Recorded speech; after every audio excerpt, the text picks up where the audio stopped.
Hello and welcome back. Today, we're diving into Chapter 7, Jacobean Literature, from our book, British Literature Unlocked, Volume 2. Before we get started, I want to let you know we've already covered Francis Bacon and other figures in the prose section under our Renaissance criticism topic. For an in-depth look, head over to the Literary Criticism and Theory Unlocked section of our app. There, you'll find everything you need. We've added a ton of topic-wise previous year's questions with explanations along with last-minute revision notes, all available for you to download and study at your own pace. With these resources, we've already covered nearly 80% of the syllabus and we're on track to complete the rest in just a few weeks. Most online courses don't provide 100% of the syllabus, which can really affect your confidence during the exam. With our app, you can aim for 100% and gain the confidence you need. Imagine tackling over 5,000 PYQs and numerous exercises. That's the best way to prepare. You can even use our last-minute revision points to create your own study diaries. So, are you ready to begin our session on Jacobean literature? Let's get started. Can you recall a time when England had a new king from a completely different country? That's exactly what happened in 1603 when James IV of Scotland inherited the English throne, becoming James. This transfer of power marks the beginning of the Jacobean era, a point that has been asked in exam. It's a period that followed the Elizabethan era and preceded the Caroline era.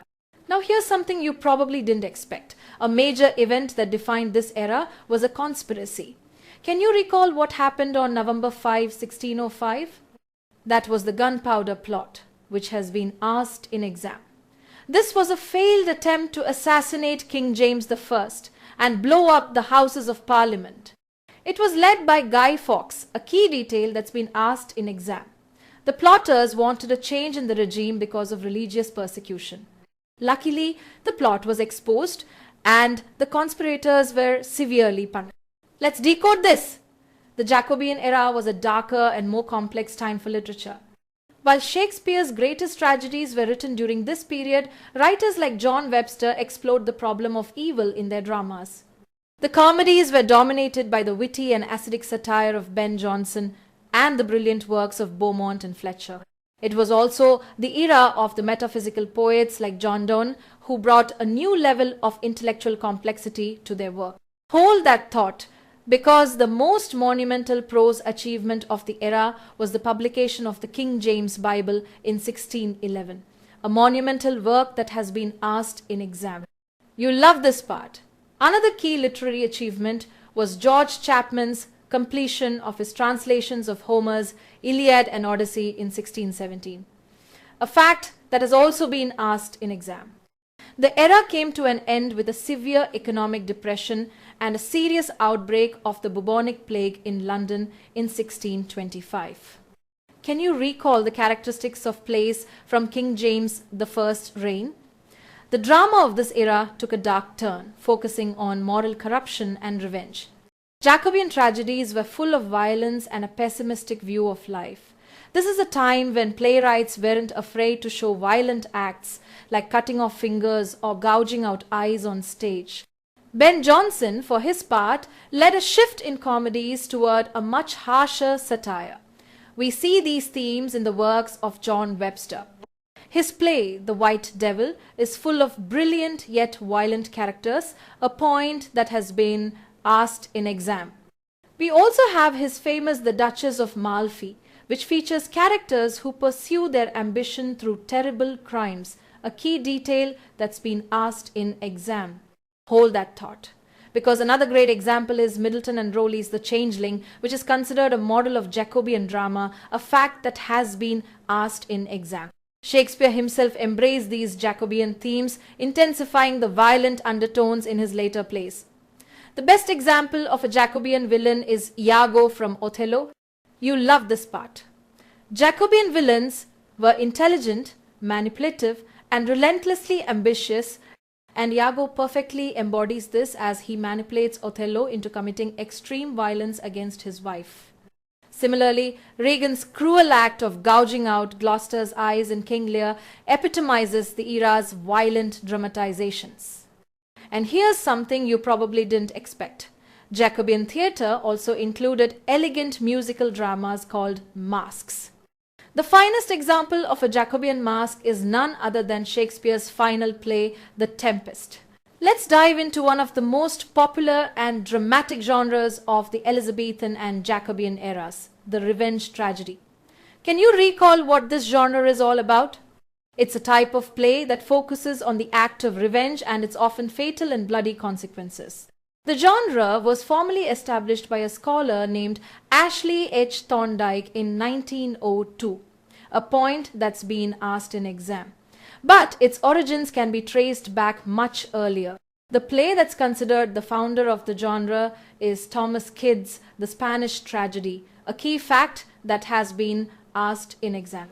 We can also see earlier examples like Gorboduc by Norton and Sackville, which has also been asked in exam.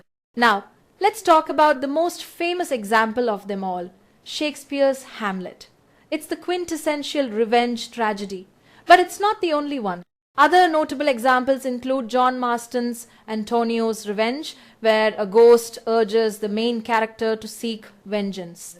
George Chapman's The Revenge of Bussy D'Amboise explores the theme of hesitation, much like Hamlet. You love this part. Shakespeare also wrote another revenge play, Titus Andronicus. And for a truly over-the-top example, Thomas Middleton's The Revenger's Tragedy showcases the most extreme scenes of violence and revenge. Finally, let's be careful, because even a lesser-known play, like The Tragedy of Hoffmann by Henry Chettle, has been asked in exam. Let's dive into a unique and satirical genre that popped up in the Jacobean era, city comedy. Can you recall what this genre is all about? It's a type of play that focuses on the urban life and middle-class manners of contemporary London, often using biting humor to satirize a city of vice and folly. Now here's the golden trick. Ben Jonson's comedies of humor laid the foundation for this genre, but it was further developed by playwrights like Thomas Middleton and John Marston. The genre emerged as a response to London's rapid growth and urbanization, and it often avoids romantic plots in favor of themes centered on money and social status. You'll love this part, as some key examples have been asked in exam. We have Jonson's Bartholomew Fair from 1614, which is a brilliant satire of London's social dynamics. Middleton's A Chaste Maid in Cheapside from 1613 also explores these themes.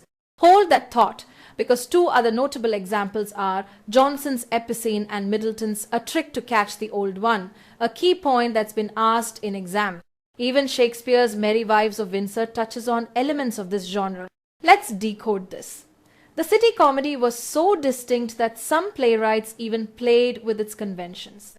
For example, John Ford reworked city comedy features into a tragic drama in his play Tis Pity, She's a Whore, a fascinating fact that's been asked in exam.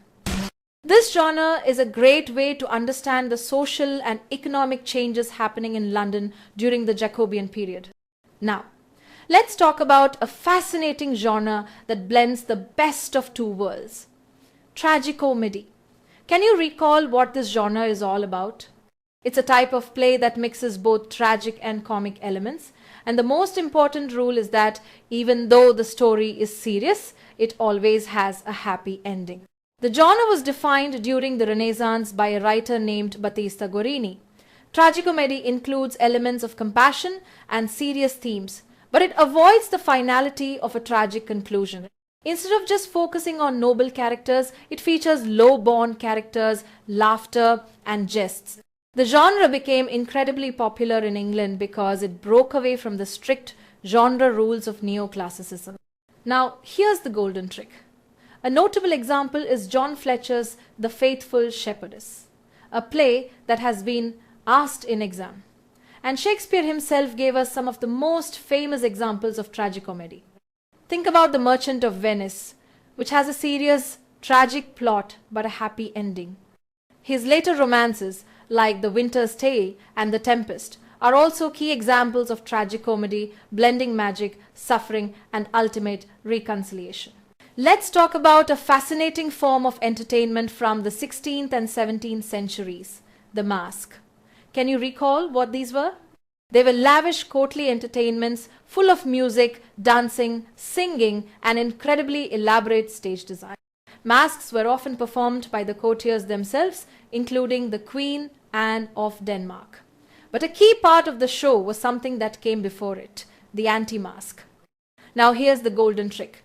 The Antimasque was a comic or grotesque dance that preceded the main masque.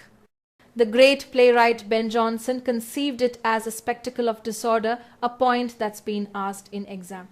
The Antimasque featured lower-class characters, which created a stark contrast with the beautiful order and elegance of the main masque that followed. Jonson wrote a total of 36 masques, and you'll love this part, as some of his most famous ones have been in the exam. We have the Masque of Blackness from 1605, the Masque of Beauty from 1608, the Masque of Queens from 1609, and Oberon, the Fairy Prince from 1611. It's a great example of how Jacobean theatre was a blend of both high art and clever contrast.